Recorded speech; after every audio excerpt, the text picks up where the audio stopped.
सुधांशु जी, सारे देश के मन में यह सवाल है, भारतीय सेना ने इतना पराक्रम दिखाया, पाकिस्तान का एयर डिफेंस सिस्टम तबाह कर दिया। अभी हमने देखा कि कैसे पाकिस्तान की एयर बेसेस को तबाह कर दिया, आतंकवादी अड्डों को तबाह किया। और ऐसे में जब सेना हाई पर थी, भारत का अपर हैंड था, तो फिर सीज फायर हुआ। अब सवाल है, क्या सीज फायर अमेरिका के दबाव में हुआ, ट्रंप के प्रेशर में हुआ? देखिए, पहली बात तो यह कि भारत सरकार ने सीज फायर शब्द का प्रयोग नहीं किया है। उन्होंने कहा यह ऑपरेशनल ब्रेक है, यानी यह युद्ध विराम नहीं, यह अल्प विराम है। जैसे आप लोग टीवी में कहते हैं ना, ये कमर्शियल ब्रेक मिलते हैं ब्रेक के बाद, तो अभी ब्रेक के बाद क्या होना है, क्या ब्रेकिंग और रेकिंग होनी है, यह अभी बाकी है पिक्चर। दूसरी बात, सवाल वो पूछ रहे हैं जिन्होंने शुरुआत ही नहीं की थी। 26/11 के हमले के बाद उस समय एयरफोर्स के चीफ फाली होमी मेजर साहब ने 2016 में लिखा है कि भारत की एयरफोर्स तो स्ट्राइक करने को तैयार थी, मगर मनमोहन सिंह सरकार ने मौका ही नहीं दिया। जिन्होंने आगाज ही नहीं किया वो आज आवाज लगा रहे हैं कि अंजाम से पहले बीच में रुक क्यों गए। अब उसका मैं जवाब देना चाहता हूं। देखिए, यह जो ऑपरेशन सिंदूर हुआ है, पूरी दुनिया में एक अलग टाइप का ऑपरेशन है और इसने भारत के बारे में एक पूरी धारणा को बदल दिया है। जो प्रधानमंत्री श्री नरेंद्र मोदी जी ने कहा कि हमने 3 क्लियर ऑब्जेक्टिव, देखिए हर ऑपरेशन का एक ऑब्जेक्टिव होता है, हमने क्या अटेन किया। आप देखिए 2016 में जब उरी के बाद सर्जिकल स्ट्राइक हुई थी, तो आर्मी ने जाकर लैंड रूट से अटैक किया था। किसको? आतंकियों के कैंप को। 2019 में अब जब बालाकोट हुआ, तो अब वो आर्मी के लेवल पे तैयार थे, चौकस थे, तो एयरफोर्स ने जाकर अटैक किया। किसको? लॉन्च पैड को, यानी एक स्टेप आगे गए, कैंप से ऊपर लॉन्च पैड पे गए। इस बार गए तो अब तो आर्मी एयरफोर्स सब कुछ था। इस बार हुई नो कॉन्टैक्ट वॉर, सीधे मिसाइल से जाकर उनके 9-10 ठिकानों को एक साथ तबाह किया और पहली बार जाकर जैश-ए मोहम्मद और लश्कर ए तैयबा के हेडक्वार्टर्स को डिस्ट्रॉय किया, जिसमें 100-150 से ऊपर लोग मारे गए। तो अब आप समझ सकते हैं स्टेप बाय स्टेप भारत आगे बढ़ा है। हमने न्यू नॉर्मल स्थापित किया, जो प्रधानमंत्री जी ने कहा। सेकेंड थिंग, यह दुनिया का इकलौता मौका है जब एक न्यूक्लियर पावर्ड नेशन के अंदर घुसकर किसी ने स्ट्राइक की हो, यानी न्यूक्लियर ब्लफ खत्म। तीसरा, जो स्टेट और नॉन स्टेट एक्टर के बीच का नकाब था ना, जो पर्दा था, वो भी हटा दिया गया। अब साफ कह दिया गया कि दोनों में कोई अंतर नहीं है। तो माननीय प्रधानमंत्री जी ने जो कहा, बीकानेर में लहू नहीं बह रहा है, रगों में सिंदूर बह रहा है। और 7 मई की रात क्या थी? 7 मई तो मंगलवार था।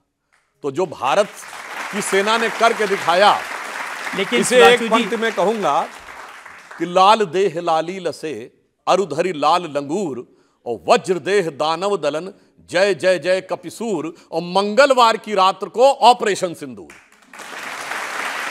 अब लेकिन सुधांशु जी, जो कांग्रेस के नेता कह रहे हैं सिंदूर का सौदा कर दिया, अमेरिका के पापा ने वॉर रुकवा दी।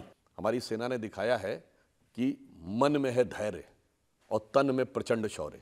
बन चंद्रगुप्त मौर्य प्रलय मचाएंगे, महाराणा और शिवा की संतति कहाते हम शीश कट जाए भले झुकने ना पाएंगे। बार बार छेड़िए ना भारत स्वाभिमान को, अन्यथा बाद में बहुत पछताएंगे। सौगंध मां भवानी की उठेगी ललकार, जब आपके घरों पे चील कौए मंडराएंगे।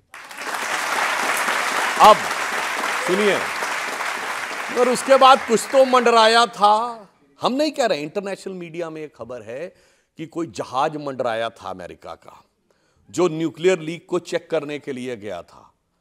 तो अब भाई भारत सरकार ने कहा हमें तो कोई जानकारी नहीं है, मगर अमेरिका को हो सकता बेहतर जानकारी हो, क्योंकि अमेरिका की फौजें वहां रह चुकी हैं। हो सकता उन्हें यह भी पता हो कि कहां कहां पे पाकिस्तान के न्यूक्लियर इंस्टॉलेशंस हैं। और 9-10 की रात को जो तबाही हुई हो, उसके बाद उन्होंने कॉल किया हो, इसकी संभावना से इनकार नहीं किया जा सकता कि पाकिस्तान ने कहा हो अमेरिका से दद्दा बचा लो, तो दद्दा ने कहा बच्चा माफी मांग लो, तो फिर उन्होंने उसके अगले दिन कॉल करने का प्रयास किया। तो मैं सिर्फ यह बताना चाहता हूं, अब आप इसको जरा गौर से देखिए। 9 मई को वाइस प्रेसिडेंट जेडी वेंस से पूछा जाता है about the India Pakistan conflict. उनका स्टेटेड बयान है, this is none of our business. तो 24 घंटे में ऐसा क्या हो गया कि अमेरिका के राष्ट्रपति का बयान और उसमें न्यूक्लियर एंगल वो ले आए।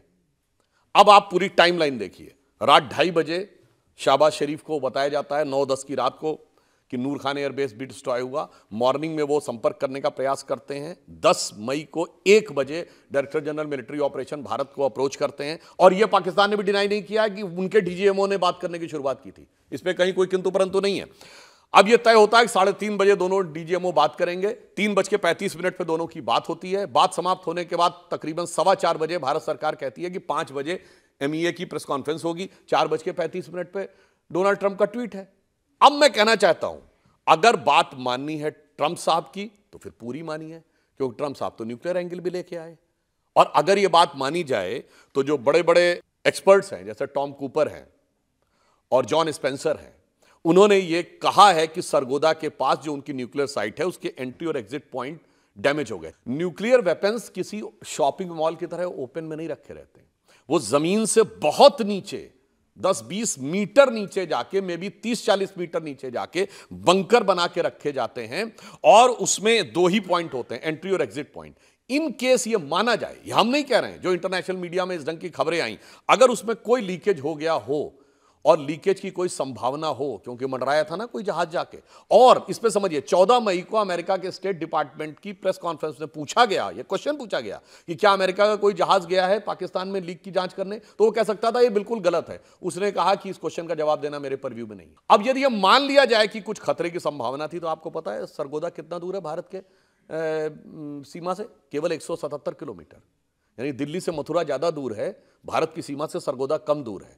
तो in case of any eventuality कुछ भी हो सकता था। तो क्या था, ये रक्षा विशेषज्ञों को और उनके ऊपर छोड़ देना चाहिए, वो ज्यादा बेटर रहता है। अब अगर ट्रंप साहब का बयान मानना तो पूरा मानो, तो कहते नहीं नहीं, वो पहला वाला। अब डोनाल्ड ट्रंप जी ने भी 15 तारीख को कह दिया, मीडिएशन वर्ड से विड्रॉ कर लिया। उनका सीधे बयान, I have not done it, I only helped. और अगर ट्रंप नहीं, देखिए ट्रंप साहब के बारे में जो कांग्रेस के नेता हैं, उन्होंने ये कहा कि ट्रेड डील से डरा दिया, मोदी जी को धमका दिया। कांग्रेस के नेता तो वो हैं, सिर्फ 1.5 साल पहले की बात तो है। कांग्रेस के नेता प्रतिपक्ष राहुल गांधी जी जाके विदेश में क्या बोले थे? Why the defenders of democracy Britain and America are silent and that they are not interfering in India. यानी सीधे सीधे आप कह रहे हैं कि अमेरिका और इंग्लैंड यहां पर आके हस्तक्षेप करें। वो लोग आज सवाल उठाते हैं, मगर ट्रंप साहब ने 2024 में, डोनाल्ड ट्रंप ने when he was running for presidential election, Modi ji के बारे में क्या बोला था कि मोदी जी एक अंदर से बहुत अच्छे इंसान है, पर राजनीतिक दृष्टि से बहुत टफ है। ट्रंप ने यह भी बोला था कि साहब, मैंने यह कहा कि कोई एक जो उनको बहुत परेशान करने वाला देश है, और उन्होंने यह भी कहा you can guess which country it is, मैं चाहूं तो उसको समझा सकता हूं। तो मोदी जी ने कहा उसकी जरूरत नहीं है, हम बहुत बार समझा चुके हैं और आगे भी समझाने में पूरी तरीके से सक्षम रहेंगे।